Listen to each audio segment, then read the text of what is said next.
Well, tama po kayo, pero yung usapin ng pag-single out, I can speak for Contradaya, Oo. hiwalay na complaint naman ang ginawa namin laban kay Marcos Jr. at kay Sara Duterte hinggil naman sa questionableng campaign donations. Meron din kayong kaso versus them. Hiwalay po yun. Opo, may hiwalay po kaming inireklamo. Ngayon, para lang may konting update, nakakuha kami ng liham mula sa COMELEC saying na may immunity raw from suit si Marcos Jr. Tapos si Sara Duterte meron daw implied immunity kasi siya yung next in succession. Challenge po namin ito, nag-file kami ng motion for reconsideration at itong motion for reconsideration ay pending pa rin po. In not so many words, para lang po may konting paliwanag lang kung mamarapatin po ninyo, totoo naman immune from suit ang Pangulo, sino man ang nakaupo po riyan, pero it doesn't mean na yung investigation cannot be initiated. Kasi po, under the rules po sa election, 5 years lang yung prescription period. So 2022 nangyari yung akusasyon, yung campaign donation. So plus 5 by 2027 di ka na pwede mag-file.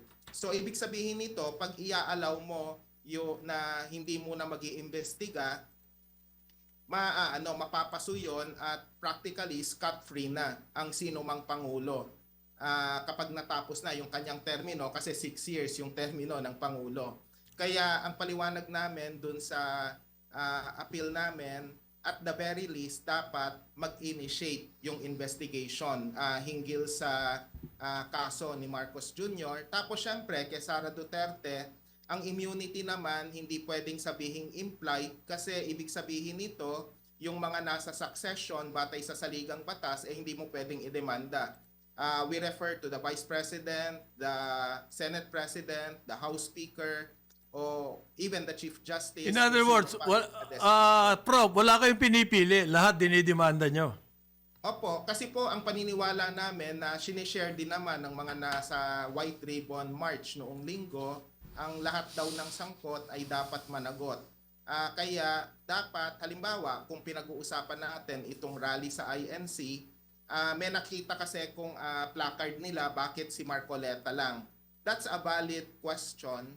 So dapat ang pananagutan sa lahat. Pero hindi ito nangangahulugan na poprotektahan ng isang grupo, yung isang akusado para lang sabihin na idemanda mo muna yung iba tapos bahala na kung susuportahan ba namin yung karelihiyon namin. Oo nga. Mali din naman yung logic na yun.